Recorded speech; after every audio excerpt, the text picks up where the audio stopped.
A hallmark of Zohran Mamdani's campaign for mayor was the unique locations he chose for his events, and he's still doing it, which is why I had to talk to him about his first 100 days at the Prospect Park Zoo. Here is my full interview with the mayor. 100 days almost in office. What was your best moment? Honestly, it's hard to top this one as we're sitting in the zoo Pick celebrating with one. red pandas. Pick I think my best moment was probably day 8, when we stood with Governor Hochul to announce $1.2 billion to put our city on a pathway to universal childcare. How did I know you were going to say that? You know, I think part of it comes from the fact that New Yorkers consider it a good deal when they find $20,000 a year to spend on a child for a single year. We can put that money back in their pocket, and that's what we're going to do starting this fall. Your worst moment? Worst moment. Worst moment was when I read an article recently that said we might have more snow. I gotta be honest. What's your most frustrating moment? Frustrating moment. I think honestly that we can't find more hours in the day. We are looking to do so much in this city to help the people who call it home, and there is never enough time, but every day is an opportunity to meet us. So I'm wondering how the reality of governing, which is different than campaigning, has affected your ability to immediately realize some of your goals. Because, you know, you can't just say, I'd like to do it and snap your fingers. You know, I think that there's a lot made of, you know, the poetry and the prose, We've heard it many, many times. I will say, however, that people underestimate how much you can do when you govern. I think about the fact that in less than 100 days, we secured more than $9 million for workers and small businesses. It's almost $100,000 a day going back in the pockets of people who had been defrauded of it by large-scale corporations. We're talking about holding bad landlords accountable. And when I go and meet those tenants and they show me the conditions they've lived in, I ask them, how long have you lived with this? They don't tell me a month or a year. They talk about decades. And right now we have more than 6,000 apartments being fixed through more than $30 million we've secured from those landlords. So you started down the road of affordability, you've got the childcare working, but what's the next goal for your next 100 days or the 100 days after that? Well, I will tell you that as we come to the end of the first 100 days, the next calendar date I have in my mind is actually the World Cup. We're less than 70 days away from it. And it's not just going to be the most watched sporting event in the world, it's also going to be a multi-billion-dollar economic opportunity for the city. And we want it to be one where New Yorkers are feeling the magic of the tournament in every borough of our city, in every neighborhood. And so we're hard at work right now in ensuring that tourists who come here, they feel the true breath of this city.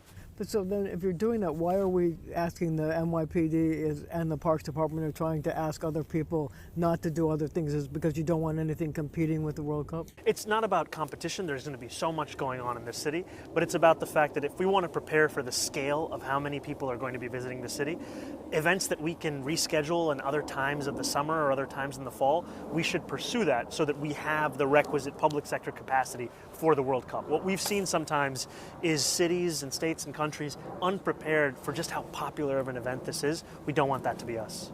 So I wonder if you feel the weight of being the first Muslim mayor the city has ever had and how that affects the things that you do.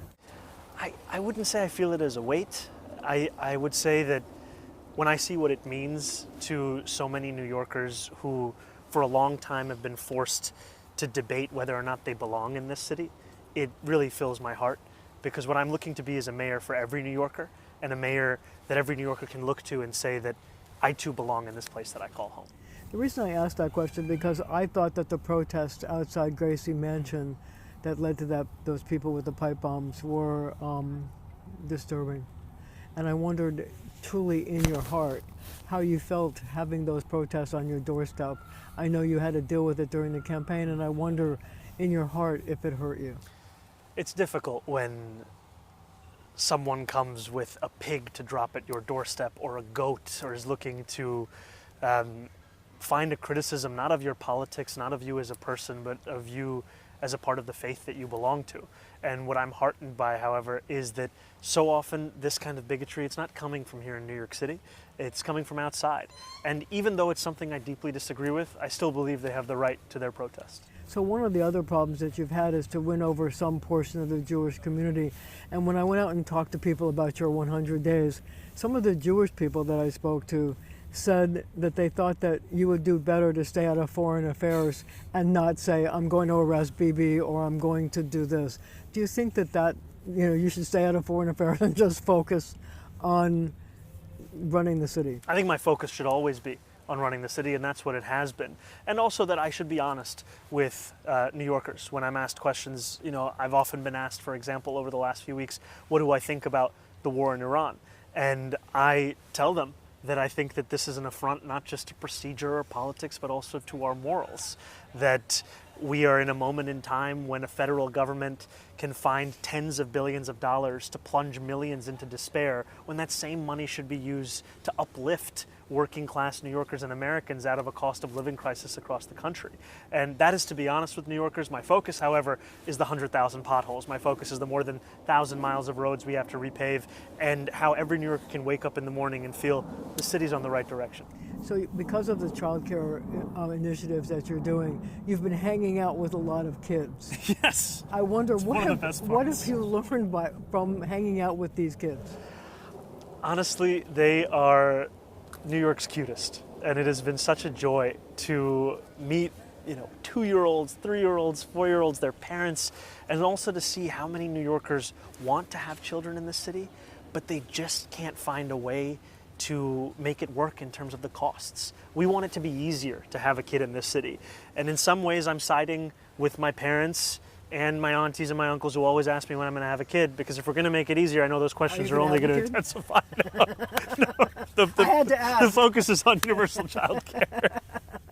So if you could do one do-over, what would it be? One do-over. I would have worn a hat. During the winter? During the winter. Can I tell you something? When I went out and talked to people, they said they're worried about your health. I will, moving forward. So what surprised you most about being mayor? I think how much you can do, and how important it is to not just pursue the big things, but the little things as well. We talk about day 8 a lot, universal child care.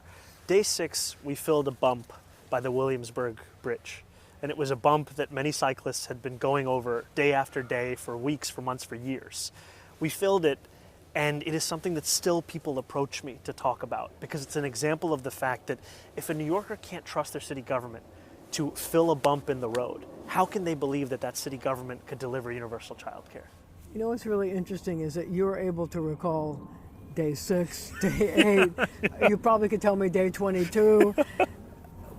Why is that? I mean, is this something that you have plotted out, that you've focused on, that you have to do something special every one of these days? We have told ourselves that every day has to be one that's marked by an accomplishment, that by an achievement, by progress, because New Yorkers are rightfully impatient. They've been waiting for a long time, and we don't want them to wait any longer. So what's the best part of living in Gracie Mansion? The magnolia tree. It's beautiful. I also didn't know that the flowers were edible. What? Yeah, it's a little bit like ginger. Are you going to eat them? I had one. Well, what did it taste like? It's a little like ginger. It was nice. So look, where are we with the cat? I actually have my allergy appointment today. I probably have about 3 months left. It's in, one in each arm. Do we know what kind of a cat we're going to get? We don't, although it does feel like it's not a cat anymore. It's cats, probably. Cats? I think it's probably 2 cats. 2 cats? It's probably 2 cats. Related, or you're just going to adopt? What's? I'm gonna defer to my wife on some of these questions. Okay, but in 3 months we're going to get cats? We are. So what keeps you grounded? What keeps me grounded? I would say New Yorkers. There's nothing more grounded than when you get out of the office and actually speak to someone whose life is in politics. So I know you're getting nervous about the time. I need to ask you one more question. One more question. Yeah. You could run a master class in reaching out to people and trying to meet people where they are. You have done a gazillion videos. What's your favorite video? I know I have a favorite video. I want to know what your favorite What's video my is. favorite video? Oh, man. My favorite video, I think my favorite video is probably the one we did with young children in New York City, where we had a podium at their height. And we announced together that we were putting out an RFP for childcare providers. It's my favorite because most people don't know what an RFP is. Most people would not remember that we put out an RFP. But when you have the people that will actually benefit from that request for proposals, it illuminates what this means for New Yorkers, because we want politics to be something that New Yorkers look to as relevant to their lives, not just noise. I like Survivor. You like Survivor? Yeah, Survivor's pretty good. I gave the wrong answer. Just one more question. Yeah. Do you write them yourself? The videos? Yeah. I'm very lucky to have a team that does incredible But you're so work. good at it. I'm just one part of that team. So is there any question you'd like to ask me?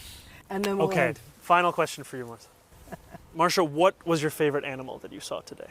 My favorite animal was the sea lions. Come on out. Come on out, see the sea lions. I recently saw Zootopia too. This is real life Zootopia. Mr. Mayor, thank you very much. Thank you. We are back with O'Brien Murray and J.C. Polanco. So you gave him an F and you gave him a B minus. There is a wide world of difference between those two grades. Sure. Why? He's got a lot of room to improve from an F compared to your B minus. But the police, he turns his back on the police and pays more attention to the criminal than the victim or the police in supporting them. Fiscally, he is spending money he doesn't have. He's going to drive the city into bankruptcy. The bond ratings are already being questioned. He has nobody to run economic development. How do you talk about generating growth in this city and doing anything you can fiscally and spending money that you don't have? That's totally irresponsible. He's going down the wrong path and he's picking a fight with the wrong people. He's like I said, he's doing the dance with the governor. The question isn't, do we agree with the mayor? I don't agree with the mayor on 99% of the things he says. I think I've made that abundantly clear, and your viewers can attest to that. The question is, how would you grade him as to the role and how he's handling being mayor?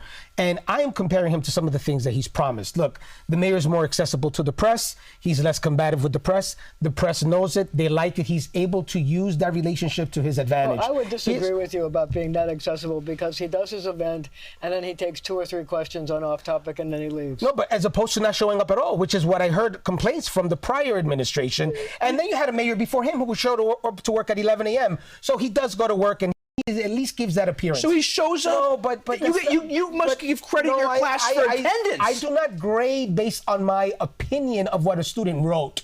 I base my opinion on how they wrote it. And my opinion is that right now he's using video sometimes to make complicated issues relatable to some New Yorkers so that they can have debates. I think that's good. Should he have used a video to respond to Julie Menon's budget? No, but I think that the video regarding how budgets are passed and talking about taxes, I think that's how some people now could have the debate on taxes. So we just want to see Carver said it's the economy, stupid. If you can't manage the city fiscally and pay for anything and keep us safe, what else matters? But that's my point. We haven't seen that yet, which is why there's room to grow. This summer, we're going to see how his relationship is with the NYPD. You haven't had that opportunity. We've been seeing it all along. Ask the NYPD. They will tell you. I want to know how this summer, where there's an uptick in crime, how he's working with our commissioner, what's going to happen with his decision not to bring in the 5,000 additional cops. Look, I am not a supporter, but I'm grading him on the things he promised and how he's handling it. And I have to tell you something else that I think is important.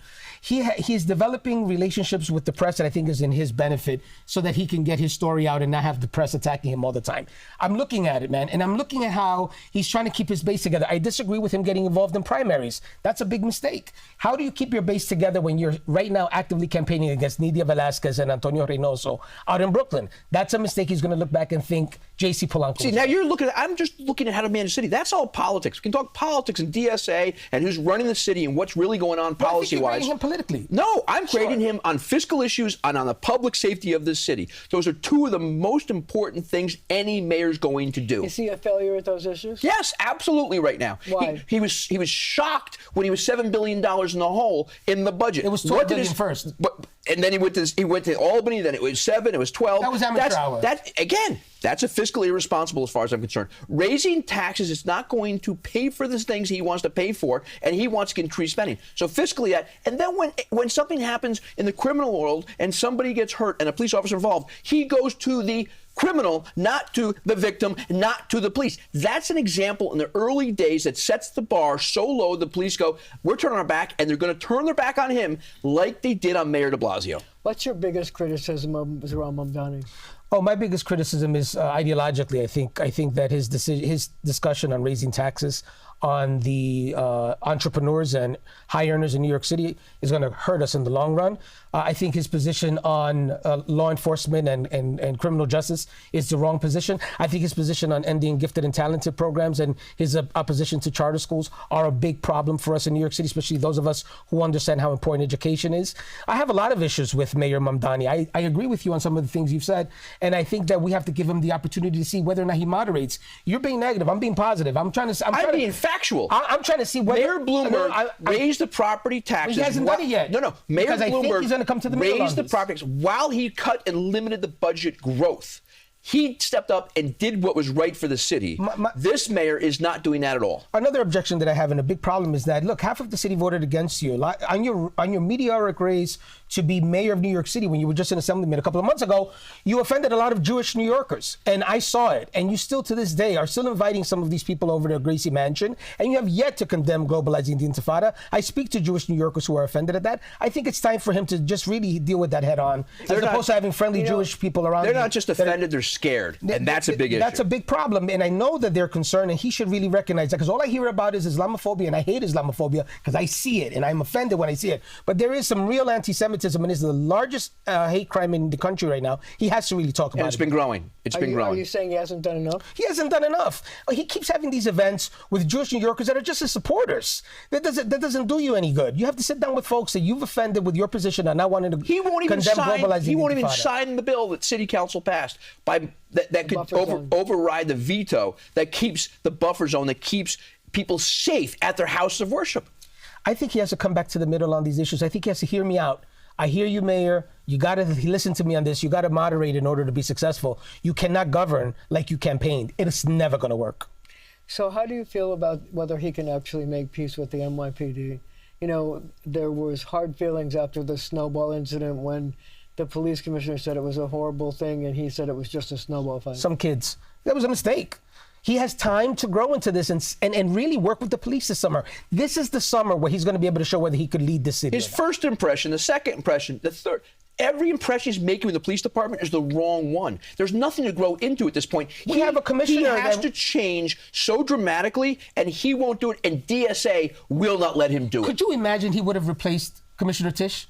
He kept Commissioner Tisch. We got to give credit or we get nowhere. Mayor Mamdani, I'm giving you credit for keeping Commissioner Tisch. You have room here to get away from getting rid of the database of gang members, get away from the discussion of getting rid of SRG, bring back the 5,000 cops that Mayor Adams wanted to bring in. You have time to do the right thing. He kept her, but he tries bringing in public safety, deputy mayors and stuff, and commission and doing these things around her. And this is ridiculous. Who's reporting to who? He had to back off of that. There's nothing he's done correct other than keeping Tisch at this point for the NYPD. Let me ask you a question. So there's a new poll that was out this past week of his first 100 days, and he got about a 48% approval rating for his first 100 days. But in comparison, Eric Adams, in his first 100 days, got a 61% approval rating. What do you make of that? I'm not surprised. You have to remember, Marcia, about half of the city voted against Mayor Mamdani. There are a whole host of reasons why they did. The fact that half of New York thinks that New York is not heading in the right direction should be surprising to no one. Remember that Mayor Adams won with almost 70% of the vote.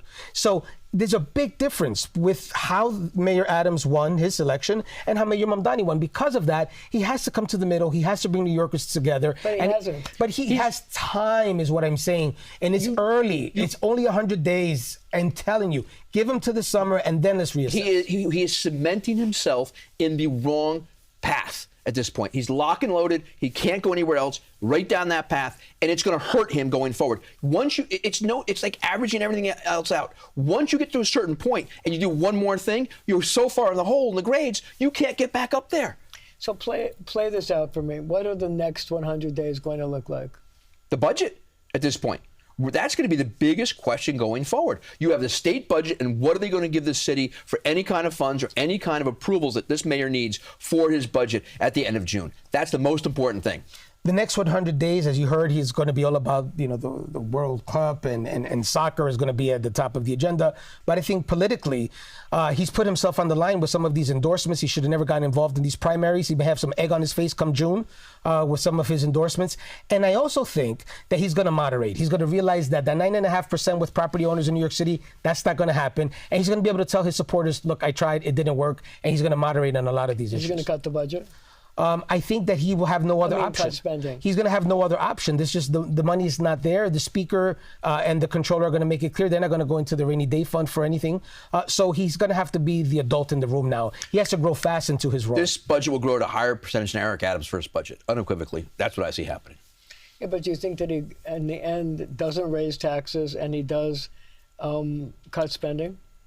No, he's going to increase spending and he's going to raise taxes. He's going to find any way he can do it, working with the governor. And if he doesn't get what he needs from the governor, he's going to use that as an excuse to say what he's got to do to New Yorkers. Yeah, but people are so upset about raising property taxes, especially in minority communities where there are homeowners, especially small businesses, things like that. Well, look what he's trying to do to the estate tax. He wants to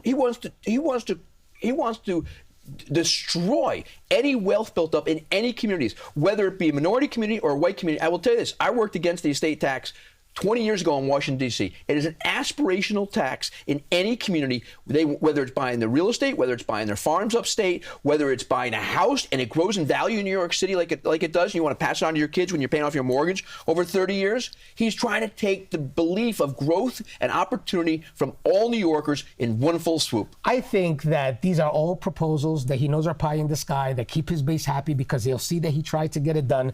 But these are impossible. These things are not going to happen. He'll be able to say, I tried, it didn't happen. It's not going to happen. That's why I'm saying we've heard of these taxes he's putting out, and they're not going to happen. There are taxes that will happen, and you'll raise the taxes or create new ones that we haven't heard about because, this got shot down, this got shot down, this got shot down, and that's going to be his path and his argument for why he's going to increase taxes in other areas. If you are a mayor who won barely half of New York City and you're planning to actually execute the things that Obi just mentioned, he's talked about at the beginning of his administration, you're going to be a one-term mayor. I don't care how good you are on social media, how much you smile, how much the press likes you, how much your rapid response team, anytime something bad happens to you, you will lose if you think you're going to get away with raising property taxes. And if you think about raising the corporate tax to New Jersey, you fail to realize how many other taxes these corporations are paying. They're going to go to Texas, they're going to go to Florida, where there's no state income tax. And I'm telling you that's what's going to happen. So I don't see that happening. I think his advisors... They can go to Connecticut.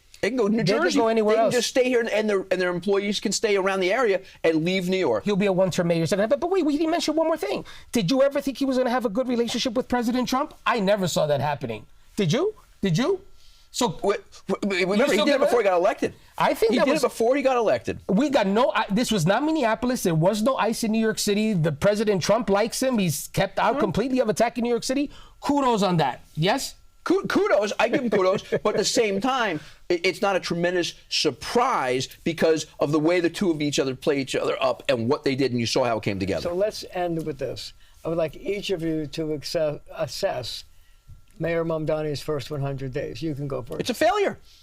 Until he can give me a budget and give me cuts in spending and get the city on a fiscal course and protect us and build up a relationship with the NYPD, I don't see how it's any kind of other than a failure. I think B minus, C plus range. I think there's room to grow. I think he has to come to the middle on a lot of these issues. Understand that you cannot govern like a college activist, and you definitely can't govern like you campaigned.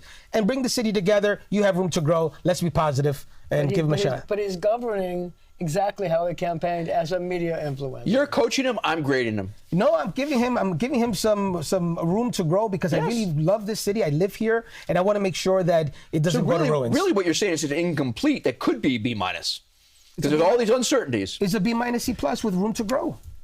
It's an incomplete then. All right, guys. Thank you for joining me. Thank you. And thank you at home for joining us as well.